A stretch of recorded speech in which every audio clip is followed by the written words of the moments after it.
All right, it's 10:05. So I'm going to go ahead and get us started. Welcome everybody to the September, we are still in September, right? Session of the Disabilities and Conditions of Aging Network. Anybody who's new or who hasn't been on for a while, this network began when I was doing outreach work for a home healthcare company. Walking Spirit, my organization, decided at the beginning of this year that I needed to stop focusing on outreach work that was developing other people's organizations and start focusing on the accessible diversity, equity, inclusion, and belonging efforts that Walking Spirit was originally intended to do. So the network came with me when I left Advocates, and I'm thrilled to have folks join in on every month. Please, when you get the invitation, feel free to share it with other organizations that are out there. And the intent is really to give folks who are working in the disabilities and conditions of aging communities throughout Indiana to have the opportunity to connect, talk about what we have going on, areas that we can partner to better enhance accessibility for everybody. So with that, I'm trying to think if there are any questions about what Walking Spirit does. There are 3 services: accessible, DEIB, consulting and support, where literally I'm going in and trying to spend about a month in an operation looking at how accessible they are and those diversity concepts from a disability lens, because you can't be diverse if you can't get people in the door.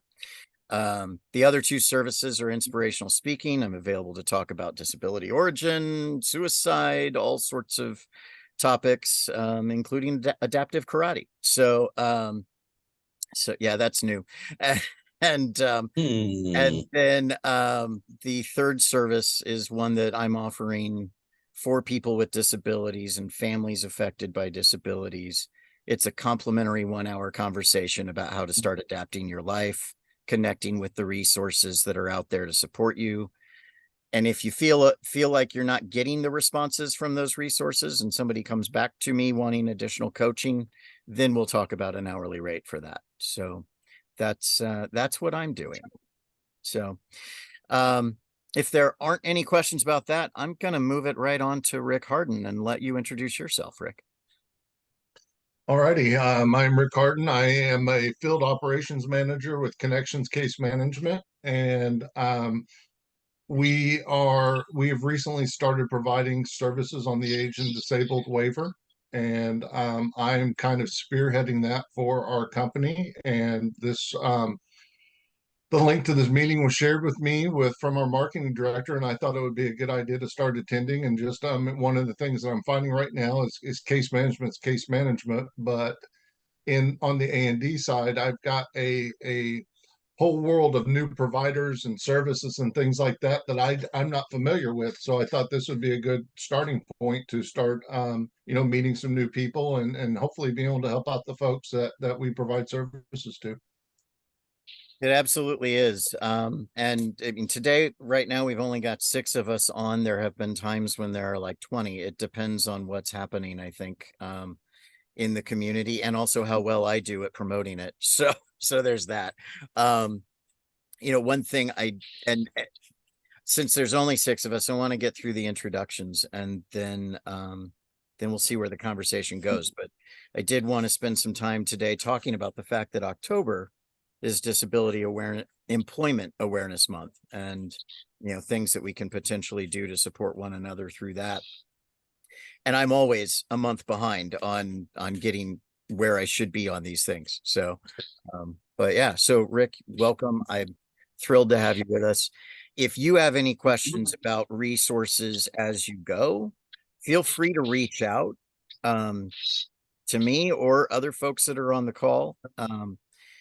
I will tell you that one organization that I highly recommend that is typically here but is not on today is accessABILITY Center for Independent Living. Okay. And if you don't know anything about them, we can talk about that after we get through the introductions. So Tim, would you like to say hello? Talk about disabilities in the Methodist world.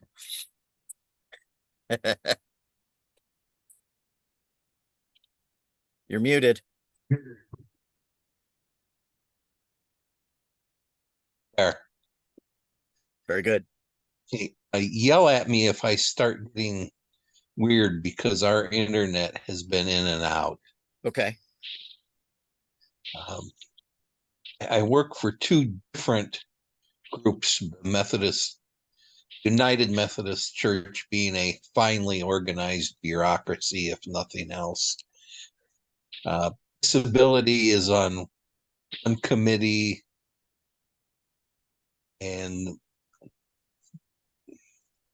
sometimes it's hard to say just what one focus we're after these things. Deaf and hard of hearing group is a different committee in a different agency of the church. In the state of Indiana, they are combined in our local organization. And I missed the meeting we had just a couple nights ago because the internet was completely out. So I'm not quite up to date on just what is going on there. As part of my work, I am in a couple of groups with United Spinal Association. And one of the things we've been working on is accessible parking, which is, I dare say, for all practical purposes, not enforced in Indianapolis. We're trying to find out how many people have placards. There's nearly 1 million of them out there active in Indiana. Plus 250,000 license plates. So even if start that again. Yeah. Even if only the people who legitimately have a permit or a plate parked in the accessible spaces, it would all be full most of the time. And that's causing quite a problem. So we're trying to get National ADA Board to increase the requirement for the number of spaces provided. So interestingly, I have an ADA complaint going into mediation tomorrow, after 2.5 years. Yeah. About about 2 parking spots that are regularly cut off by a coffee shop's drive-through line. So they're only accessible when the drive-through isn't making money. So yeah, I think I've been to that place. So it will be interesting to see where that goes. Thank you for the information about how many placards are out there in Indiana, because that will help tomorrow. By the way, there's a grocery store down the street out something like 6 accessible spaces and turned them into pickup lanes. Turn them into what? Pickup lanes. Okay. You got to send me info on these places so I can reach out to them. So if you think about that, please let me know. All right. Unless you have anything else, Jim, I am gonna ask Lindsay to introduce herself. Good morning, everybody. I have this fall ick that I think a lot of people have. So sorry if I have a coughing fit while we do this. I am the executive director for Resounding Joy Indiana. We're a music therapy not-for-profit. I'm also a music therapist here. We just hired another therapist, so we have a team of 3 full-time music therapists serving the entire state of Indiana, and all ages, and not just waiver bound. So we support people on and off the waiver through grants, donations, and sponsorships. Currently now a massive grant with the state through the innovation pilot program, which was part of the ARPA funds during COVID. And we're looking at revamping some things with music therapy and the waiver specifically keeping virtual as an option for accessibility reasons. And so if you know of anyone who is on the HCBS waiver who would like virtual music therapy and like to give that a try, please send them my way. We do have a few slots available for that right now. We're also looking at music therapy in group settings and different things like that. But we also support veterans, active duty military, and first responders. And through that program, we have several different grants through the National Endowment for the Arts that we are looking to partner with different organizations to support folks that way as well. And we support older adults with various conditions of aging. We support children, teens, and adults with mental health. So kind of the full gamut. And then my favorite program, our Sounds of Community program, is anybody who doesn't fit into one of those other categories. So yeah, we're here for music therapy, making it as accessible and affordable as possible for people. Thank you. Any Oh, questions? and I guess I should say I'm sitting in our new Music Wellness Center right now. So we just opened our office in Noblesville. Jeremy, I would love for you to come over and do an accessibility audit for us. Make sure that we've got everything that we need, because we've had our soft opening, but not a grand opening yet. So now would be a good time to come out and do that soon. That would be awesome. Yeah, I'll send you an email. We'll set up a date. So perfect. Thank you. Yeah, absolutely. Julie Smith, would you like to say hello? Sure.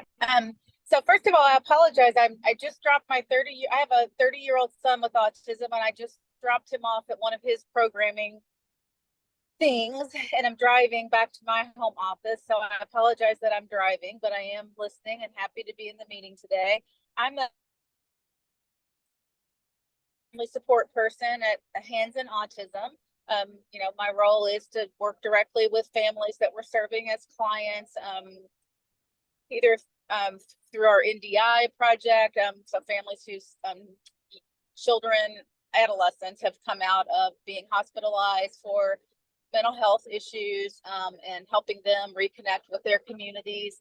I also am trying to kind of reinvigorate our local community cadres, which are kind of loosely affiliated with our with the IAC meetings and the state goals for autism, and disseminating information and trying to serve families all throughout the state with the information and support that they need. So I like I said, I have a 30-year-old son with autism, and my case manager, just for FYI, is through Connections Care. So I've been with them since the very beginning. Michelle Lohmeyer actually was my case manager at one point. So anyway, I've been involved in the disability community for a long time. I've done a lot, mostly advocacy, and I was the director of individual and family support at the Autism Society of Indiana. And I'm just glad to be connected with this group and look forward to hearing more about what everyone is doing out there and how we can support each other. Thank you. It's a pleasure to have you join in. So I'm curious, there's a message on the chat from Kelly's AI assistant. Kelly Ivy, are you actually on, or is this just an AI assistant that's catching the meeting? I'm going to go with it's an AI assistant that's catching the meeting. So with that in mind, Krista Martin, would you like to say hello and then maybe lead us into a conversation about National Disability Awareness or Employment Awareness Month? Oh my gosh, yes, absolutely. Yeah, I saw the thing, yeah, for Kelly Ivy in the chat, this otter pilot. I'm like, what is this? Like, I've never seen this before. I'm fascinated with whatever you have going on, Kelly. So I need to know who you are, what you do, who you're with, and where this robot came from that hopefully can keep up with my rate of speech. So, and I actually would like to connect with Julie too. I'm interested in the IUPUI, Interdisciplinary Training and Resource Center that you're a part of, and particularly around employment, because I'm really not seeing on the website regarding that. There's only a couple little things in the self-advocate section. And so I think definitely would love to focus more on employment for individuals with autism. And speaking of that, so I'm actually facilitating and hosting an NDEAM, National Disability Employment Awareness Month webinar on October 18th from 1 to 2:30. It is free, does offer CCUs for those that are, in that space in vocational rehabilitation and otherwise. And it's actually being led by the ISAW project out of the University of Kentucky's Human Development Institute with Beth Harp. And her Innovative Supports for Autistic Workers program. And they has a very super heavy focus on being able to recruit and retain and support individuals on the spectrum in the employment space. So definitely encourage folks to attend. I'm finalizing that flyer with her today. So hopefully we'll get that out to our networks. Including the Indianapolis Disability Talent Showcase that meets the third Thursdays of the month from 1 to 2, connecting employers, job seekers with disabilities, as well as providers and VR folks as well. So those are hybrid meetings, at least through next month. Easterseals Crossroads hosts those in person, and then you can join via the same Zoom link every month as well. But I think that may be another good space for some folks to get connected with. And Jeremy, you were actually top of mind this morning. I had a meeting with Pat Rogan about that. And we're going to schedule a coalition meeting and would love to get you involved there and see, if you're interested in becoming more involved. With that group and what we're trying to do in, advancing disability employment in the Indianapolis area. Sure. I very much feel forward like to that conversation. Yes. Yeah. I think right now we're looking at a couple times on Thursday, October 12th. So I'll keep you posted on that. Pat's going to put some feelers out for folks to see if we can get that meeting ahead of the next Disability Talent Showcase meeting, which is on October 19th, again from 1 to 2, third Thursday of the month. We just recently celebrated our 1-year anniversary and have seen some, positive employment outcomes happening, from that group. It is also National Employ Older Workers Week, or NEOA, or I don't know how that acronym pans out, but, supporting our, older workers and the value add that they bring to the workforce. We were able to highlight living and aging with pride yesterday for our Reach Out for Happy Hour, and share some of the ways that you can work with, whether it's your CSEP programs or other programs locally that are ran through the American Job Centers that help support older workers, getting back into the workforce. And I feel like I totally glossed over. My name's Krista Martin, and I'm with Direct Employers Association. Hey. I serve as their disability and community outreach specialist.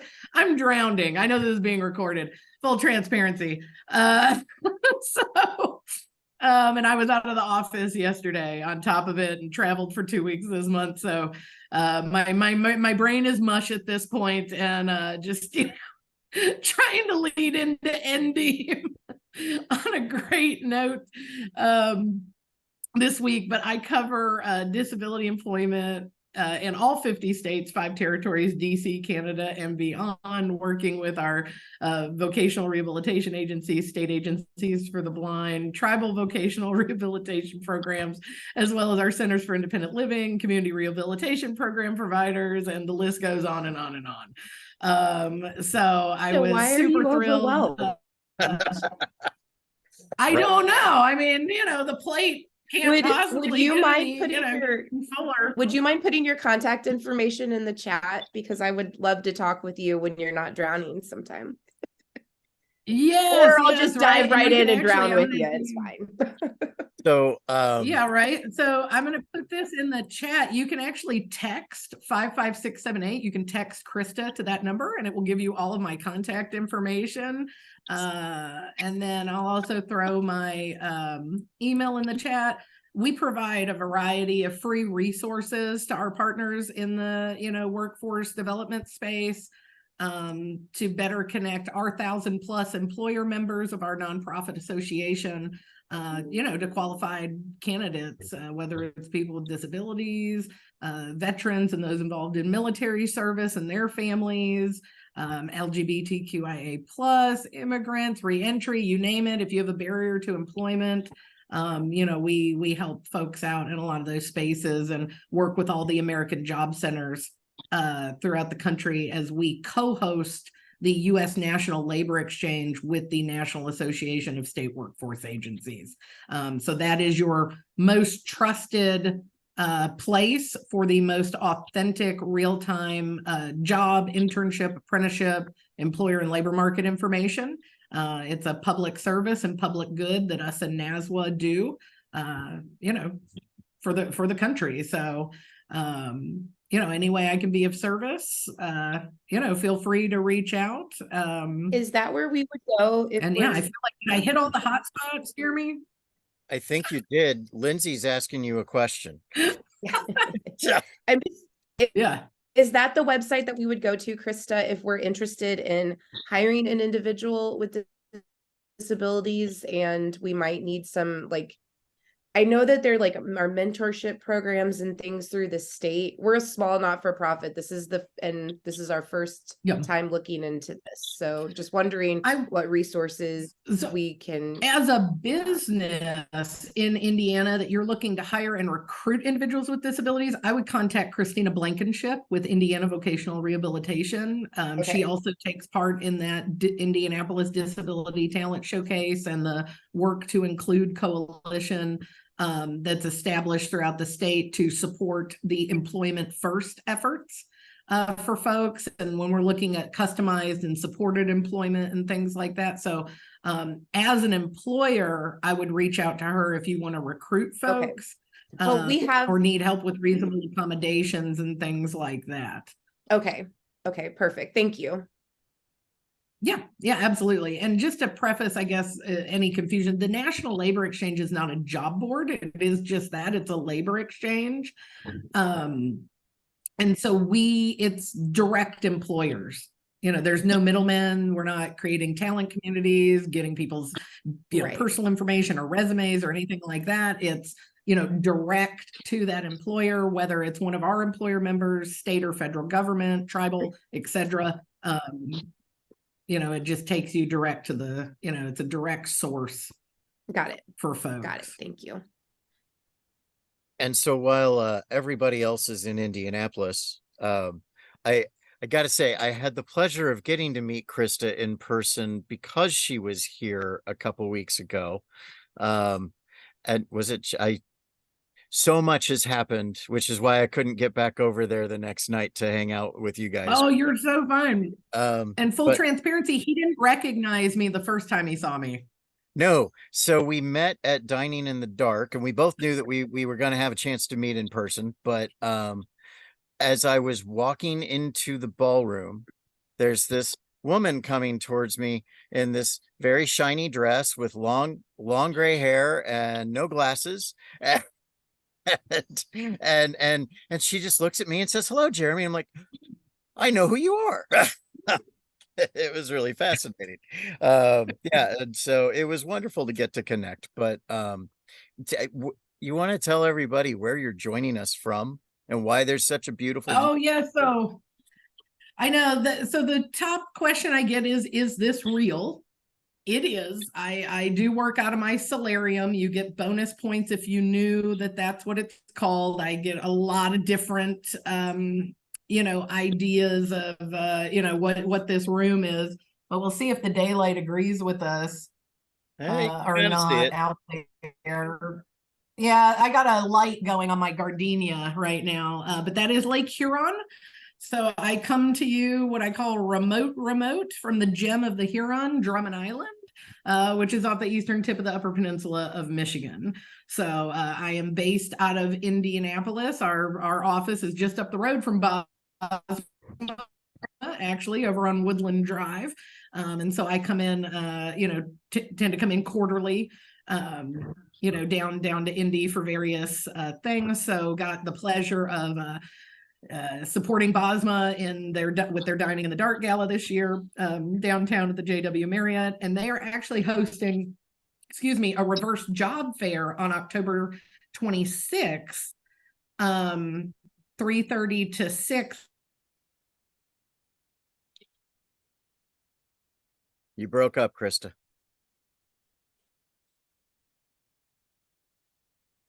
The downside of remote work. Absolutely. Are you back with No us? idea what happened there. We lost you at 3. I have no idea. 6. I was like, reverse job fair, and then so yeah, there's all kinds of cool stuff happening. Wonderful. So as I was sitting at a bar chatting with Krista a couple of weekends ago, or weeks ago, last week. So she mentioned ending, and I had never heard National Disability Employment Awareness Month pronounced as one word, which just totally threw me off. But to her point, this is something that, when I was working in the hotel industry, one, there was no concept of paying attention to such things, that there was a month for National Disability Employment Awareness, why that would matter.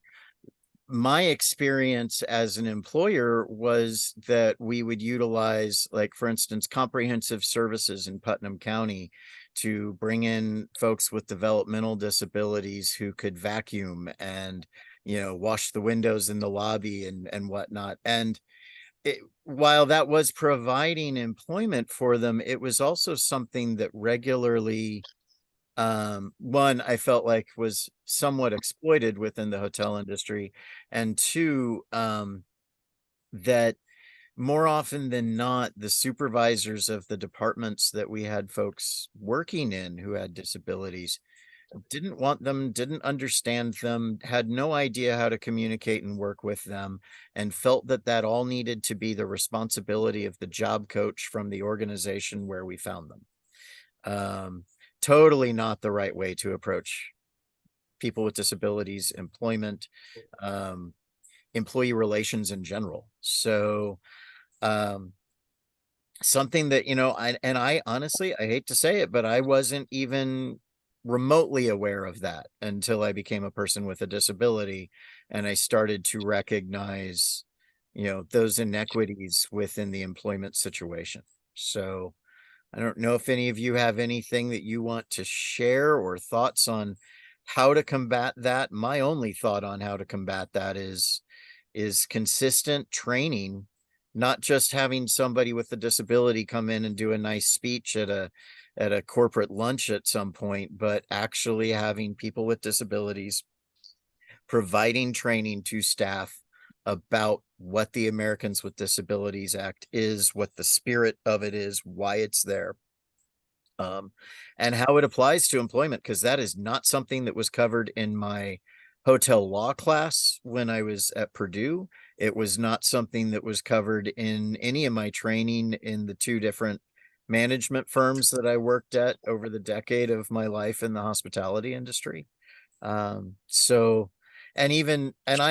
a tough nut to crack, because even when I have these conversations with people in human resources, they look at me and they say, well, Jeremy, we have our quality assurance team that looked at whether or not the accessibility things are in place. Are those people with disabilities? Do they utilize those modifications and accommodations? Do they understand why they're important? And the answer more often than not is no. So thoughts? Anybody else want to share? I have 2 great ones for you that recently have arose out of this just in the past 24 hours. And I thought, oh my gosh, I have to incorporate these into one of my next, professional development trainings or something, because it's so outrageous. So I went into a bank and I noticed that they had replaced their automatic door opener buttons with a waving signal. And I was curious about that. I thought, okay. I said, I've never seen a service dog or miniature horse wave to open a button for someone with a disability, that is a specifically trained service that they provide. Funny thing is, in my Service Animal 101 training, I have a picture of my colleague with her service dog doing just that, and pressing the accessible door opener button. And so I was curious. I was like, okay, how is this gonna, how does this work? Is this really accessible? You think you're upgrading the accessibility feature to the door, but in theory and in practice can be two totally different things, right? Right. So that was, example number one. Example number two is actually going to require, I got to be that guy. I got to make a phone call. Because they had a sign in the window of a gas station, okay, that said, we don't allow, about emotional support animals and blah, blah, blah. That's fine. Under the federal and state law, unless you have a pets policy, emotional support animals and non-service animals aren't granted public access, under the ADA, right? If we're, looking at it from that perspective. And I, explained to them, I said, my issue has nothing to do with that. These are two totally separate things under the law. When you say no animals allowed, this includes emotional support animals. That's fine. However, they then went on to say only vested medical service dogs are allowed. That's illegal. You cannot do that. One, the ADA doesn't require any sort of identification. There is no vest, no collar, no ID card. There's no registration or certification. None of those things exist. So people have created a multi-million-dollar industry on the fake service dog and even fake emotional support animal industry, right? Mm-hmm. And we have certain states who have laws that feed into this problem. And beyond the fact that you're putting a caveat that the dog, again, has to be vested, you're also saying it has to be a medical service dog. So both of those things are illegal. You can't say that. And I did mention about the miniature horse. This woman, point blank said, there is no way I'm going to allow somebody with a service animal that's a miniature horse in this establishment. Point blank, I will deny them entry to public access and public goods. Mm-hmm. And I was like, this is a hard one. And, clearly, I'm coming at it from hey, I'm just trying to do you a solid and let you know that this piece of paper on your window is a lawsuit waiting to happen. Right. You cannot legally deny, and you also can't say it has to be a vested medical, service dog. Mm-hmm. On top of that. So, not only are you outside of federal regs and legislation, you're now against the state, laws and stuff too. And it was incredible, the reaction of these two women. They were combative. And I said, you can look it up. It's, you can access. I'm not doing that. I'm not looking it up. And I'm like, well, I hope you enjoy your ADA lawsuit, because this is exactly what you're doing just by putting that piece of paper in your window, Right. And where was this? This was in at an undisclosed gas station in Michigan. Not in Indiana. Okay. Not somebody I can reach out to. No, this was in Michigan. And it was it blew my mind. I could not believe, and that they were so ugly about it. Sure. And I'm like, it's what on earth? It never ceases to amaze me. Yeah.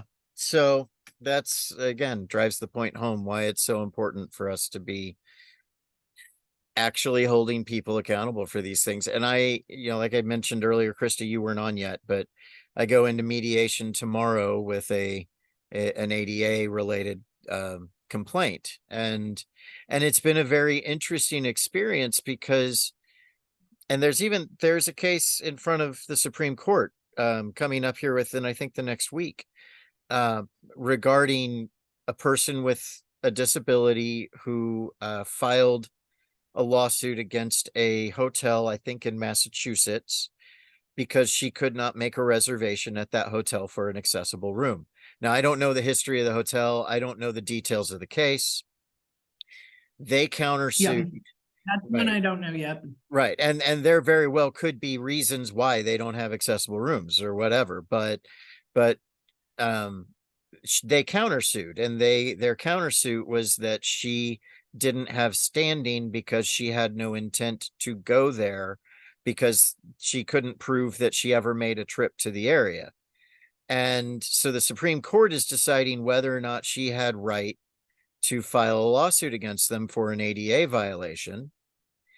And if they decide that she did not, it is going to weaken the civil rights of every person with a disability in this country. Because the original intent of the ADA was that we were the people to hold the community accountable to making the modifications and accommodations and complying with the law. Yeah. So. And Tim has got a hand up. Oh, Tim, go ahead. He had a hand up previously. Thank you, Krista. Oh, yeah, no problem. I'm going to keep up with that case. I'm very interested in how that pans out, because I think that's what they call the SLAP lawsuits. These lawyers, that's all they do is, these people have no intent. They've never been to the business. Or they're just literally looking for an accessibility issue to slap a lawsuit, even though they had no intention of doing goods, services, or business with that business to begin with. So, and there is that issue, and she is an ADA tester who has filed lawsuits against, I believe, hundreds of hotels around the country. So there absolutely is that impression that makes it harder. He's going to make it hard for the rest of us. Yes, it's gonna. This is going to be rough.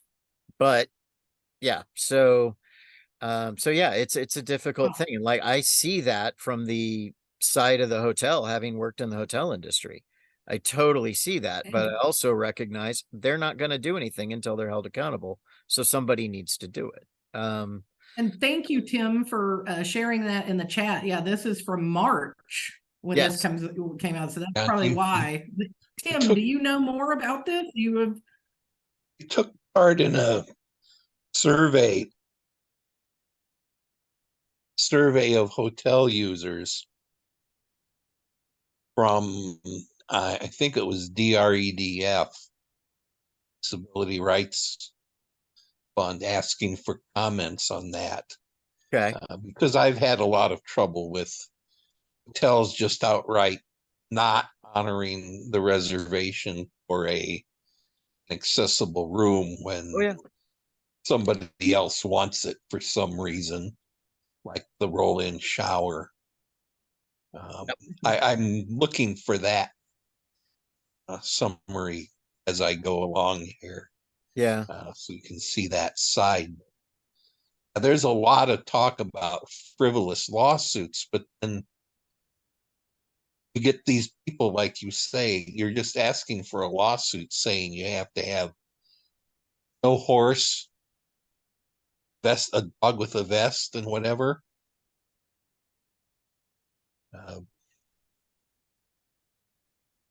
Now it's not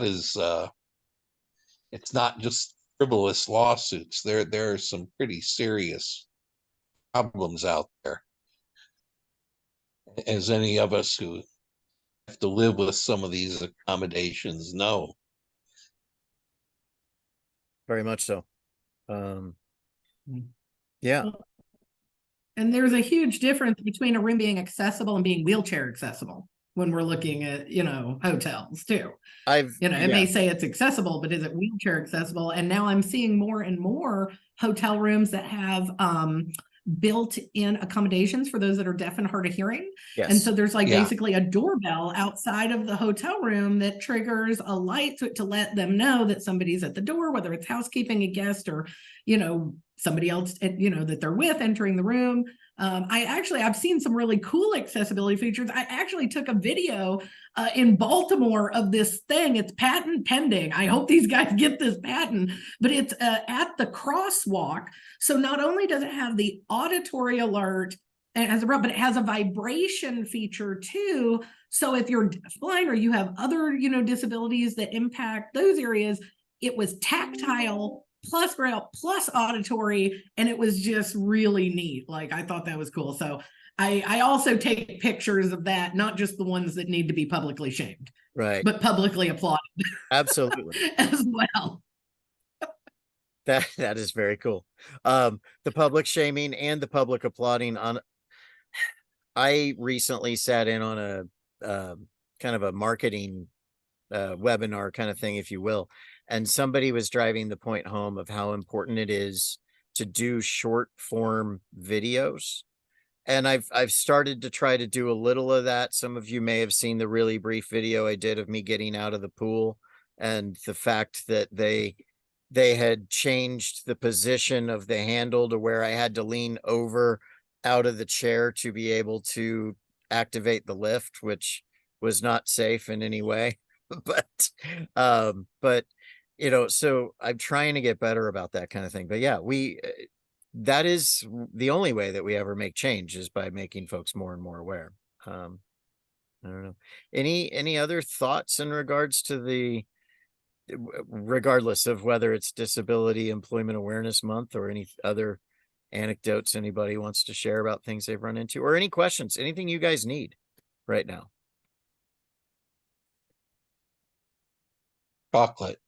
Chocolate.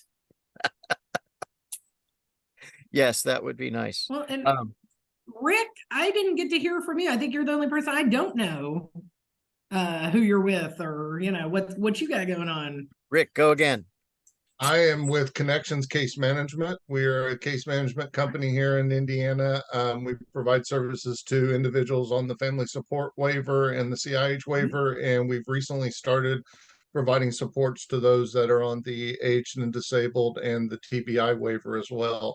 And I'm one of our field operations managers, and I'm currently overseeing the A&D side of things as that continues to grow in the state of Indiana. And I happened upon this this link from one of my colleagues, and I thought it would be a good place for me to start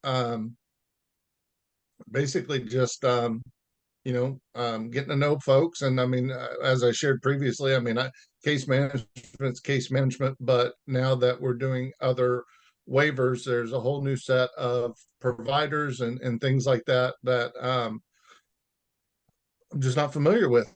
So I thought this would be a good place to start with. And I'm looking at just, increasing my knowledge of what services or service providers are out there, and just other opportunities too that aren't waiver based that could help some of the individuals that we support, because the waivers are so limited. I mean, really, for the most part, that we have to look for those natural supports that are available for our individuals to help them. And so, I'm trying to find anything and everything I can to help support our folks. Awesome. That's awesome. Well, yeah, I would definitely suggest if, employment is a part of that, the Indianapolis Disability Talent Showcase, and connecting with the other providers and the CRPs that are involved there, and VR and all that. I think that'd be a great place to, connect, with some more folks in that space. Yeah, I was on there this just last Thursday, and it really. Oh, thank you. Bless you. I was in the Minneapolis airport scrambling between gates. No worries. So, yeah, I figured you were traveling. Get on there. I was like, it really, crap. it was a great meeting. There was some really positive stuff going on. It's a good connection. And the FBI recruits with us now, so that's super cool. Not just, other, yeah, even the FBI shows up. So, right. So, Before we go, just in regards to next month, one new thing that that I have launched, and yesterday was our second monthly meeting, but the first time anybody other than me showed up to the to a new Central Indiana amputee support group. So we had 3 yesterday instead of 1, so that was wonderful. Accessibility Center for Independent Living is partnering with me on that, so that it can connect amputees with the services that they provide, while also not necessarily being affiliated with any prosthetic providers and avoiding any conflict of interest from that standpoint. So if any of you know any amputees, if you have consumers who are amputees in the area who are looking for a way to connect with others, either connect them with me, direct them to walkingspirit.org, my website, and on there in the upcoming events will be the date for that and the contact info and location and all that. It's at 6 p.m. on October 24th. And then October 26th would be our next meeting, I believe. That's right, the 4th Thursday. Yeah. So October 26th would be our next meeting. And since that is 4 days after the anniversary of my accident, if you weren't on last year, I will steal the spotlight for the majority of that session and go more in depth into the origin story of how I became an amputee and what got us to where now I'm on a regular network with you fine folks. So so that's kind of a preview of next month. And that can go in all sorts of directions. The idea whenever I do those presentations is for folks to ask anything and take us down the bunny trails that are interesting to the audience. So the only other thing that I have to share, this last month, I got to do a really cool thing, and it's not posted yet. Hopefully I'll get it up there within the week. I got to interview a attorney who is an African-American gentleman with autism who works in outer space law. And so if you're interested in hearing that conversation, it was a Facebook Live thing that we did. And so that, if you go to Walking Spirit in a few days, in the recent events section, I'll have a link to that interview. It really was fascinating talking about people with disabilities and outer space and where that intersects. So, yeah. All right, we're pretty much done. Anybody have anything else they want to throw in the last 8 minutes, or do you want 8 minutes of your day back? I'm just going to say we're going to be posting a lot of things, and Jeremy, I'll make sure you get them to send them out, but a lot of free opportunities for people and accessible opportunities for people to come and make music at our wellness center when the build out is done, which is why I don't know the dates yet. Okay, please do. And anything anybody is doing on social media, if we haven't connected yet, please let's try to connect, because that is one of the things I'm seeing more and more is that we need to be visible. And for years, I've resisted the whole social media thing. It drives me nuts. But Instagram, Facebook, I'm not doing TikTok, but those types. I mean, I feel like it's like your forte, man. Like you'd kill TikTok. Nice, thanks. You probably would, Jeremy, but I hear you. I hear you. I'm going down kicking and screaming, but they're making me do it. So yes, and LinkedIn. So yeah, all those things we need to be sharing that, because I mean, Lindsay, if you do content that I can put on Instagram, that's still drawing attention to my content too. So and vice versa. So same thing with any of the organizations that are part of this network. It can go beyond just meeting once a month. So well, and I know, Jeremy, too, there's some upcoming local events too. Like, did you get the information? I feel like, I got the thing on the reverse job fair on the 26th, but I feel like there's something going on in Fishers, like a community resource fair for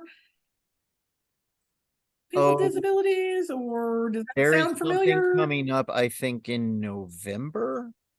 Lindsay, you might know better than I do. That's your area, isn't it? Fishers? No, now I'm like, Noblesville. I honestly, this Yeah. month there's something going on every single day. So Ah, it's been a crazy month. And I don't think October slows down. So I'm not yeah. Tim's I'm sure there yeah, are. There's a disability resource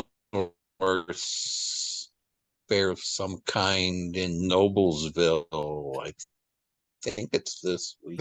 There's a disability resource fair in Greenwood this weekend that we are hosting as a company, and I believe we received the IPP grant also to host the disability fairs in all of the 8 Beats districts over the state of Indiana. So this weekend on Saturday from 11 to 2, we'll be hosting the our Southside Disability Resource Fair. I believe this Right. is our That's second the one I annual. was thinking of. Yep. And I believe we The have one one in coming up in November is in Richmond. I'm sorry? The one in November is in Richmond, and I think you guys are hosting that too. I believe so. I'd have to check. Jessica Garber sent me information Absolutely, yep. on it. That's Yep. her. Yeah. Yeah. So Yep. yeah, Greenwood is this weekend, and then the first weekend in November is Richmond. And I know there's some stuff in between there, but Mhm. The one in Noblesville is in October. That's right. Okay. okay. I remember going to Is those that the one at the last year in the weather. center? In the what? Isn't there a center or like there's something in, maybe it was another event that was being hosted by I think Last- Noble, like the CRP Noble, like the service could be. provider Noble was hosting something, but I think that's already done. Maybe it was their 70th anniversary or Yes. Yeah. Noble sorry. did just celebrate their big 70-year anniversary. Okay. I intended to go, but had issues that night and couldn't get there. So stepchildren keep me away from so many things I intend to do. They're good about that. They are, Your and they're kids are young good adults for it. now, and yet they still continue to do it. So Yeah, Believe here's it, a fun fact from my my Service Animals 101 training that I did earlier this week is although the restaurant can't seat you and your service animal outside or in the back or away from other patrons, they can do that if you have children. Not legal for the service animal team, but totally legal for them to search you over your kids. that's funny. That's very funny. And good. Okay. I'm going to have to keep that in mind. All right. Yeah. Thank you all for joining this month. If there is anything else that you want to throw into the chat about anything coming up, please go right ahead and do so. I will copy that and attach it to next month's invitation, which will probably come out in the next week or so.